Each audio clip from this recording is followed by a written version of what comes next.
Hello, and welcome to the Beyond Average Journeys of Growth and Increasing Value interview series. And I'm your host, Kristen Carlson. And today I'm joined by Ginger Reichel, President of Pinstripe Marketing in St. Petersburg, Florida. So, Ginger, thank you for joining us today. Hi, Kristen. Nice to meet you. Tell us a little bit about Pinstripe Marketing and how you got started. Pinstripe Marketing is a full service marketing communications advertising agency based in St. Pete, Florida, that just turned 25 years old this year. Congratulations. Wow. Thank you. Huge So milestone. it's it's been a lot of fun looking back over the last 25 years and kind of seeing everything. And so this is probably good timing. We offer all of the services that you would expect from a marketing or advertising agency. So from setting strategy to branding, public relations, design, content development, social media. But what makes us different than a lot of agencies, particularly here in Tampa Bay, where so many are focused on travel and tourism and hospitality, is that we focus on business to business, particularly in professional services.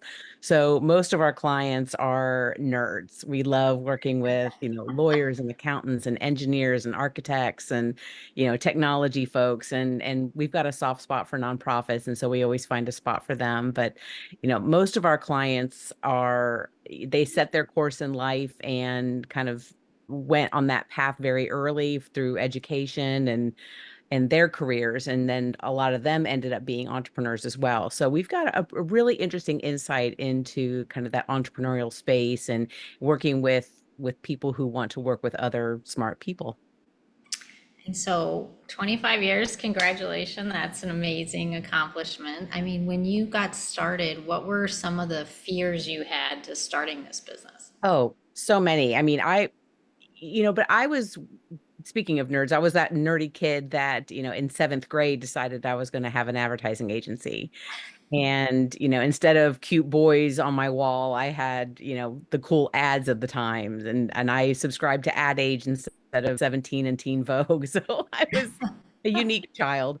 Um, but I really don't have any explanation for kind of what put me on that path, but I decided that that's where I was going to go. And so through my education, I went to Florida State, studied communications and advertising, joined every organization that was available at the time, the Marketing Association and the Advertising Federation and all of those things, to really surround myself with people who did what I wanted to do. And I was very, very fortunate to have a lot of really great mentors early in my career, and I was able to work, in-house at the local paper. Learned how to sell ads and worked with a lot of ad agencies there. I was recruited to work for a giant law firm that went from like 450 to 850 attorneys while I was there. Wow. And Wow. now they're well over, I think, 2,200 attorneys. It's giant, but that was where I realized the gap in the market that I could fill, that legal marketing was such a new thing back then, and there weren't a lot of people who understood how to work with these organizations that are very flat, where everyone has an opinion, everyone gets a say, that there's not a lot of hierarchy. And so being able to help those organizations craft their message, set some strategy, and go to market was something that I felt that I could do. Um, so I started Pinstripe in a spare bedroom and, picked up, a couple of clients, and I was still very young, and I was like, ooh, I may understand how to do the marketing, but I don't know how to run a business.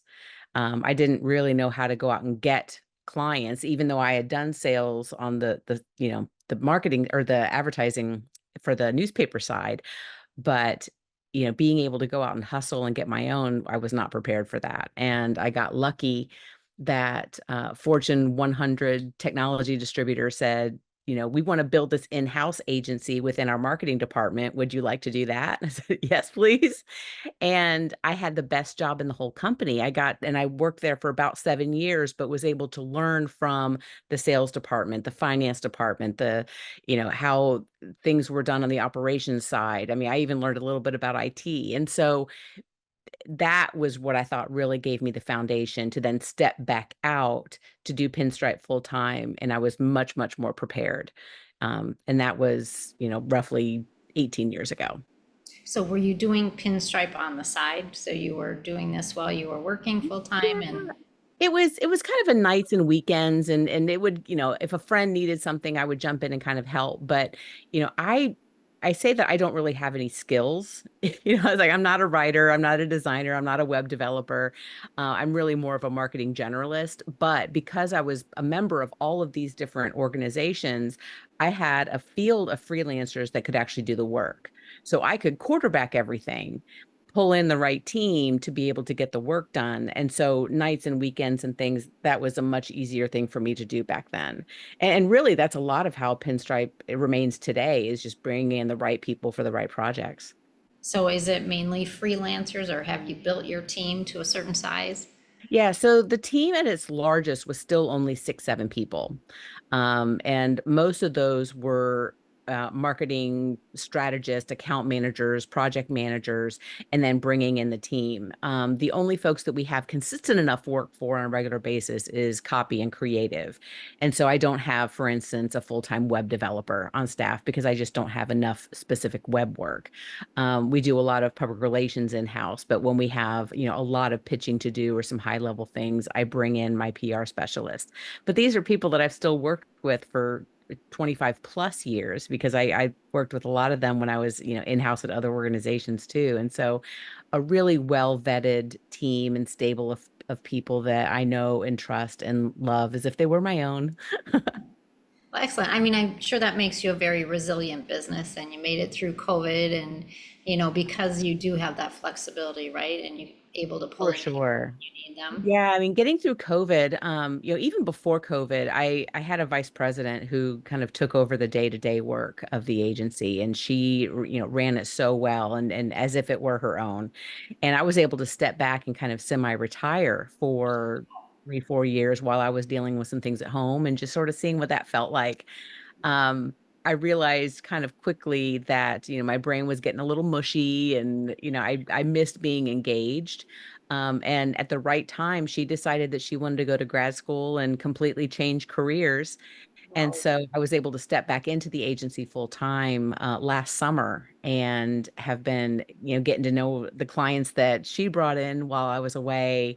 And then now, generating some new business and things like that. And so it's been the perfect timing for me to jump back in and get inspired and motivated again. Excellent. So have you seen your ideal client change at all over the years or you're still focused on the nerds? Yeah, The tech still focused people? on my nerds. But what's nice about being able to focus on these is that with the ebb and flow of business, most of my clients are, the industries change. And so if real estate, for instance, falls a little soft, then, the engineers and architects and construction companies, they start to slow down a little bit. But then at that time, maybe, the lawyers are really picking up and starting to get busy. Or, we've got a lot of education clients. And so if they're going in and helping people get recertified or to learn new skills, they start to get a little busier. And so we've got enough of a variety in order to be able to ride those waves and help different organizations through tough times, but then also be able to help them when things are going well.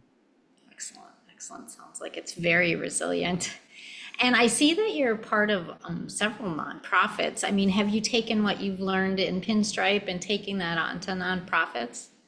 Well, nonprofits, I mean, when you're sitting on a board, they always want a lawyer and they always want a marketing person because they need to stay out of trouble and they need to be able to promote themselves, whether it's for fundraising or for volunteering or for special events, whatever that happens to be. And that's just something that I've always loved is being able to be involved in these organizations that do so much for our community. And part of our mantra at Pinstripe is doing well by doing good. And one of the things I would love to get back to doing is years ago we would select a nonprofit for the year and provide them pro bono services. So soup to nuts, whatever it was that they needed. And, it's a little tougher to do that today, but that was something that we really, really enjoyed and being truly a part of some of these teams to be able to do that. And so it was a balance of doing it on the business side, but then also doing it, on the boards and serving. Excellent. And have you found yourself as a mentor to other entrepreneurs trying to start a business?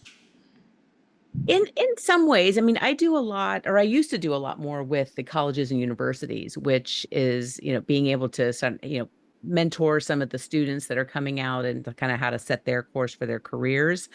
But what's really exciting now is that so many of the schools have entrepreneur programs, and those things didn't exist when I went to school. And so it's so easy to start a business now that we have all the tools in the palm of our hands in many cases. And so I see these students with all of these amazing ideas, and whether that's a side hustle that they want to do while they're in school, if it's something that they want to collaborate with their classmates, or if something that they are just going to put their stake in the ground and run toward it when they graduate, it's really, really an exciting time. And so I try to help and encourage and kind of help them map out their course in a little bit, but in so many ways they are way ahead of me. So it's really an exciting time. So would you give any words of advice for someone starting in the marketing space? I would, my advice is always to stay a student. I'm a naturally curious person. I love to see how other people handle things and what challenges they're up against, and new technologies or trends in the marketplace, whatever. And I'm also a habitual joiner. And so I've always been an active member of professional associations, and I surround myself with these really smart people that are dedicated to the works and careers that they do. And so um, being able to keep your mind open and, listening to podcasts like this one, being able to pick up little nuggets along the way and collect and incorporate those little pieces of information into my life and my work. And it's exciting to learn new things, and if you're open to change, it can literally be a game changer. And so that's my regardless of what industry you're going into or what you're passionate about, to remain a student, not just of the industry and the work that you do, but just of, life and of business and what your clients are going through, what that keeps them up at night, what types of things they're interested in. And it feeds your own curiosity, but it also makes you a better business person. That was the word I was going to use, remain curious, right? Yeah. And learn as much as you can from each other. So Yeah. awesome. Well, Ginger, thank you so much for joining us today and sharing all your wisdom. And congratulations on 25 years. I Thank hope you you're so going to much. celebrate. Are you planning a big party? Not a party, but we're doing sort of a year-long celebration where we're doing alumni profiles of folks that have come through the agency to see what they're doing now. We're looking back at some of those atrocious initial projects that we did, and how terrible they looked. But yeah, some of them are still clients today, and so we're just doing an annual celebration to make sure that everyone gets recognized for their part in it. Awesome. Well, congratulations and thanks Thank for you joining so us much. today. Thanks, Kristen.